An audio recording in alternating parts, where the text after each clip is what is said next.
Welcome back to your boys channel, and yes, I wanted to do this video straight after the Champions League final, but like most Arsenal fans, I was heartbroken because this season was not a failure, nor was that performance a failure. However, after a day of the parade, celebrating, smiling and drinking up, meeting so many of you guys, we got a lot to break down. And what a day it was after the Champions League final. The Arsenal fans taking over the streets of not just North London, but London itself.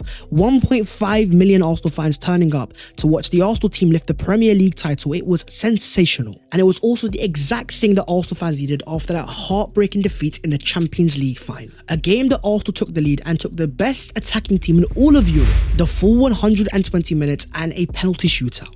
Which of course, as my friends, you understand, it's all about a coin toss. PSG got the advantage of the home fans and the advantage taken first. But some of the narratives that I've seen after that game, I can't help but believe are absolute nonsense. From PSG midfielder João Neves saying, I only saw one team on the pitch today, to be honest, to the general consensus that Arsenal didn't turn up in this final. Would people put into this number here the fact that Arsenal only had 24.7% possession in the final, setting a record for the lowest possession percentage of a team playing in a Champions League final since records began in 2003-04. But the game itself was more than numbers and possession. And the idea that PSG dominated this game because they had more of the ball, I have a simple rebuttal to that perspective. Think about the amount of saves that David Raya had to make in this game while PSG were playing around the Arsenal box. How many times were they actually really able to penetrate?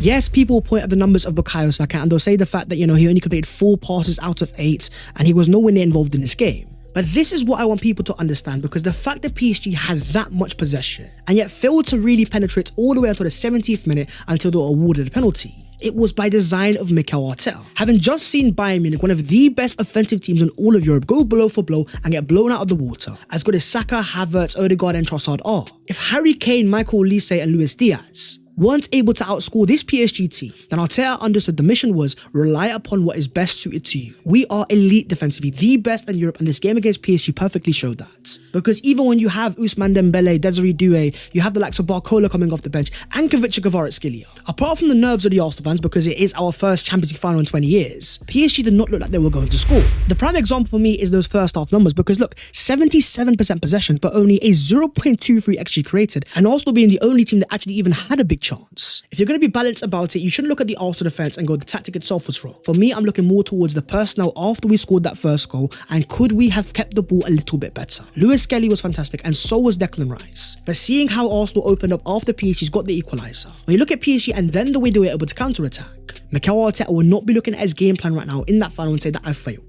What he'll say next year is, can I double down a little bit more? When you have a defense that elite and that almost impenetrable, imagine you then have star attackers going forwards that can ruthlessly kill off teams as well, making Arsenal even more dangerous in counter-attacks. People are going to say, can Arsenal become more like PSG? Can we have more possession? But having just seen my team win a league title and get to our first Champions League final in 20 years, I don't think right now I'm in a place to really question Mikel Arteta's tactics. Because the day that they gave me yesterday, going to the Arsenal parade, making so many fans one of the best days of my life, is because of Mikel Arteta's style of play, and you have to understand it with balance. Because people will point towards Bukayo Saka and Trossard and Odegaard and say, did they turn up? They once again failed to impose themselves on a final, but I'll look towards the PSG front three, Doué, Dembele and Havertz. The numbers look decent because they had so much possession, but think about their standout moments. Apart from Dembele's penalty, what did they really even do? And that's the thing that makes it a little bit more painful. Because for Christian Mosquera, our third choice right back to start this game, Timber of course fit enough to be in the bench, Ben White's not even available. He didn't even perform that bad, and alongside Bukayo Saka, for most of the game, he locked up Havertz. But coming off the bench as soon as PSG scored, and I saw the stat after the game that he wasn't dribbled past a single time in the Champions League this season. That's the pain, my friends, because for me, if Timber could have played an extra 30 minutes, maybe, just maybe, we'd be sat here right now talking about Arsenal as well as European champions. But then I saw this report after the game and it opened my eyes, and it said that William Saliba is doubtful for the World Cup after injuring his back a few weeks ago. He will undergo scans on Monday, but the fear is he will need a lengthy time for rest and treatment. And that's, my friends, where I'm going to point towards context again. In spite of Arsenal winning their 30th title in 22 years and getting to a Champions League final, being this close to winning it, it has been in spite of so many injuries. Our starting striker of that final, Kai Havertz, has only made 7 league starts in the Premier League. Martin Odegaard missed lengthy periods of time, and even Bukayo Saka. Not to mention the likes of Timber, Saliba and Gabriel all playing through injury. And yet still Arsenal were able to get this close to doing the one thing they have never done in club history. That should make you excited, not scared for the future. Arsenal's defense is simply world class, and for me the prime example is Piero Nkapie. The performance of this game, starting over Calafiori, dropping a 6.6 rating, 6 defensive contributions, 2 tackles won, 4 ground balls won, and dribbled past only a single time past Desiree Doué. How nice is it for Mikel Arteta to have two different profiles at left back, one elite defensively like Nkapi and one great going forwards in Calafiori. Different profiles for different game states. But of course we have to now focus on Gabriel Magalhaes, the player that missed that 5th and vital penalty which led PSG to winning the Champions League. And the first question that every single Arsenal fan asked after Gabriel missed it was why was he even taking it and why was it not Noni Madueke? But according to Mikel Arteta, Gabriel wanted to take that last penalty and we had trained for that moment. We don't see what happens behind the scenes. Gabriel might have been blasting on top bins in every single training session. But one thing that I'm never going to do is overanalyze a penalty shootout because it is quite literally a coin toss. Instead, we should be talking about how great a centre-back performance was in a Champions League final. 15 defensive contributions, 13 clearances, 3 recoveries and not dribbled past a single time. It was heartbreaking and it really stung. But one thing that I'm not going to do right now is sit here and criticize Gabriel Magalhaes, because I would not have been celebrating a league title yesterday or even being in a Champions League final in the first place if it wasn't for a player as important as our Brazilian number 6, our wall at the back. After the game saying it's painful but I'm proud of this team and what we have achieved together this season, thanks that our fans enjoyed the parade. And Arsenal fans certainly did that. With even Declan Rice saying on Eze and Gabriel missing their penalties, without them two this season, we wouldn't have won the Premier League, that's for sure. And for some fans right now, it would have been easy to criticise Eze and Gabriel, but you know what I love the most, especially about the Arsenal fan base? They did the exact opposite. I was at the parade and Eze and Gabriel were both getting so much love, if not more than any other Arsenal players. Quite literally the definition of being a good fan base and supporting your players. And it's pointed out by the Gunner blog, since his penalty miss in a Champions League final, Arsenal supporters have made Gabriel the top selling shirt name at the club. His printed name is up 350% in Saturday's final. At one stage, he was outselling any other name ×2. There is something so beautiful about that, the fact that we've lost the final, and yes, we're going to be sad, we're going to be heartbroken. But if anything, getting that close and going to the parade the day later has re-energized the Arsenal fan base and got them believing that we are going to do it. Which brings us to the future, because here was Kai Havertz, the guy of course that scored a goal in the final, celebrating at the parade, off his head in terms of drunk. And he's one player that Mikel Arteta has to have plans for next season. Having missed most of this year via injury, he's also once again showed his knack of scoring important goals, equaliser against Bayer Leverkusen, the winner against Sporting Lisbon, and then the goal that was this close to making Arsenal champions of Europe. And isn't it just insane to think about that this is a player that we not even had available for the first half of the season? But looking towards the future, with the Kai Havertz in the team as well, an important player, hopefully fit and available, I'm really excited. And there's a clear reason behind that. This scene here, Josh Kroenke at the Arsenal parade, a billionaire, smiling like an Arsenal fan, smiling like an Arsenal player, because he knows with the right investment and the right profile signing this summer, we can get to yet another Champions League final that is not out of the range anymore. But there is also now a growing expectation that eventually Arsenal are going to win a Champions League, and that is insane when you think about it. As the plans for the summer take shape, as confirmed by Fabrizio Romano, Arsenal have already started working on planning for the summer signings. At least 3 signings are expected and could even be more based on exits. Top winger is the priority, and a midfielder and right back are also almost guaranteed, a striker situation to follow as well. Arsenal are on the market for 4 different players, and let's just say the profiles start to make sense. Especially when you think about this clip here, because when Kai Havertz was asked about which player he wanted to be there at the Premier League title parade that was no longer at Arsenal, he said Alexander Zinchenko. We're not going to go for a Zinchenko profile, but a player that has that control, has that technical ability. Just imagine we had that in a game like this, a midfielder that is almost a passing metronome. It was of course meant to be Martin Zubimendi, but with his lack of form come the end of the season, I really think if Arsenal get their midfielding profiling right, if you put us in that exact scenario again against PSG, we have a player that keeps the ball better. Not only can we then control the game off the ball, but we also have more quality on it. That needs to be the aim for Arsenal this summer in terms of recruitment. You know, out of possession, you are the very best. You know that can make you successful, but now it's time for the Arsenal attack to finally explode. And I guess for me, Mikel Arteta, I'm looking at you. According to reports, Arsenal do have no option but to sell this summer. Martin Odegaard has 2 years from the end of his deal and will represent an unpopular exit. The likes of Gabriel Martinelli, Leandro Trossard and Ethan Nwaneri will be available for transfers. I don't think Odegaard leaves, but I think what Arsenal is saying now is there are certain players that have been very important, but to reach that next level, sometimes you gotta be ruthless. With a market that has so many exciting attacking prospects, Arsenal aren't scared to let go of players that aren't guaranteed starters anymore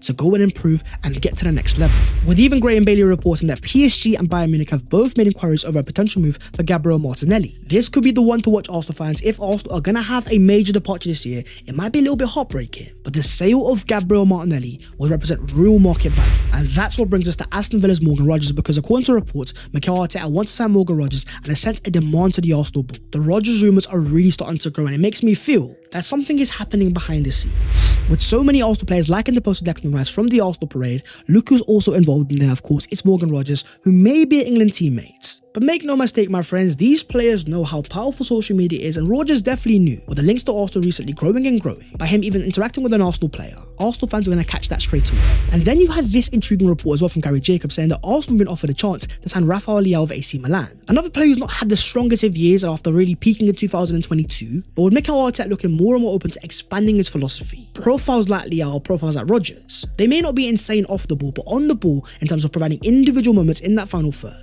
As a signing at Eberechi as they showed, by having more Mavericks and attacking quality in that final third, Arsenal naturally are going to score so many more goals. And then you had the maddest shouts of all of them, as you had PSG fans chanting about Mbappe, of course, after they won the second Champions League in a row. And I'm looking at that situation just a little bit, and I'm saying, maybe a bit delusionally, with the Real Madrid fans on your case and your former club have won back-to-back Champions League trophies. Kylian, my friend, there's a storyline for you. Come to N5 and get your redemption by beating PSG for Arsenal Football Club. Jokes aside though, the reports have been confirmed that Arsenal are on the market for forwards this summer, and there are multiple exciting attacking targets. As confirmed by Fabrizio Romano, Paris Saint-Germain, Arsenal and Man City have all called recently to be informed on Eli Junior Krupi. FC Bayern did the same in April, all clubs waiting for more to indicate the price. According to more reports, Arsenal hold an interest in Morgan Rodgers, Krupi and Julian Alvarez. Who do you want those players to be though, and how do we get to the next level? Because the future for Arsenal is really exciting the more you think about it. Take for example the performance of Myles Lewis-Skelly in that Champions League final, becoming the second youngest Englishman to ever start a Champions League final. Only Trent Alexander-Arnold was younger. And boy was he good as well. A 6.7 rating, 12 accurate passes, 10 kilometers covered, 6 total sprints and 24 touches. And how insane is it? Up against Vitinha and João Neves, did Myles Lewis-Skelly look out of place? The answer is no. 19 years of age, thriving in a final. Imagine telling an Arsenal fan back in April after we lost to Man City that Zubimendi would be available for the final, but Myles Lewis-Skelly would still start. No one would have believed it. But with the trust that Mikel Arteta has given Lewis-Skelly now, the questions over his Arsenal future can be put to one side, especially when you see how much it means to him, because here he was at the Arsenal parade, an Arsenal boy through and through, holding back the tears, seeing Arsenal fans celebrating all across North London. And Lewis-Skelly is just one of the many examples why Arsenal fans need to understand this Arsenal team aren't going anywhere. Because in 2006 you could have said, after Arsenal got to a Champions League final, the departures of Henry, we had just lost Vieira, we were just getting a brand new stadium. That really did feel like an end of an era. But 2026 is different. We have just won our first title and got to our first Champions League final. So many of our players are still under the age of 28 and 25. Lewis-Skelly is 19, Max Stallman is 16. Forget about even being an Arsenal fan, just look at it logically. Looking at the evidence, where do you think this Arsenal team goes next? Because the answer is quite abundant and it's quite clear. It's sustained success and more trophies. Because it's not like Arsenal won't spend money this summer, and we're the only manager right now in the entire Premier League that has an ounce of title race experience. This scene after the game of Declan Rice was pure aura, smiling even after Arsenal had lost. Rival fans thought it was performative, for Arsenal fans, we understood it straight away. Rice wasn't smiling because Arsenal had lost. Rice was smiling because now he knows firmly that Arsenal are here to stay. That belief that we used to have that might have been seen as delusional. If an Arsenal fan said they were going to win the Champions League, it was like, what is this guy even on? Now, my friends, it has become realistic.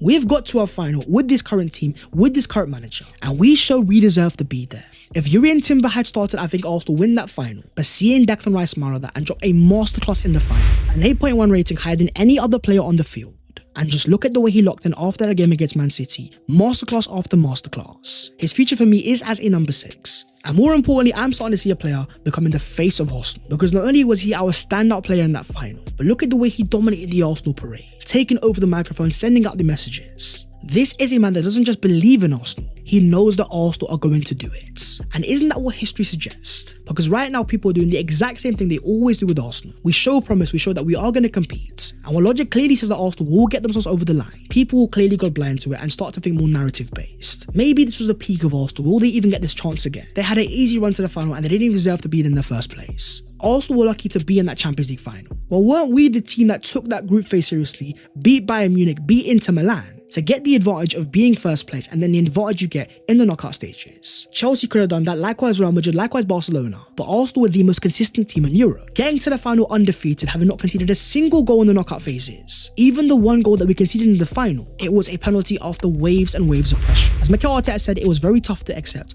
We were so consistent in the competition all the way to the final, and then you lose the trophy on penalties. No one can take that pain away from you. We got the big one, the Premier League, but we missed out on the biggest one. And if you look at the history of Mikel Arteta at Arsenal, especially after getting over the line this season, this is a man that becomes obsessed about the idea of winning. Having got a taste of that Champions League final and seen the impact that Arsenal can have, especially after they won the Premier League title, as soon as that whistle blew and PSG lifted that trophy, Mikel Arteta would have already been formulating a plan to win Arsenal a Champions League. Yes, he enjoyed the parade. Yes, he was all smiles. Following the departure of Arne Slot, he's now the only manager in the entire Premier League that has won a title. Going forwards next year, Arsenal are the firm favourites to win the Premier League title, looking set to once again reinvest money this summer. You look at the way the owner Josh Kroenke is connected to the club as well. Arsenal losing that final wasn't just the end of a story. It was a start of a far more dangerous one. As Declan Rice says, next year we're coming back for more. And boy oh boy we are, because having seen the way the world celebrated as soon as Arsenal lost, just wait till we do get over the line in that Champions League, because we will, I'm guaranteeing that. If you think us winning the league title was unbearable, you do not know what's coming your way.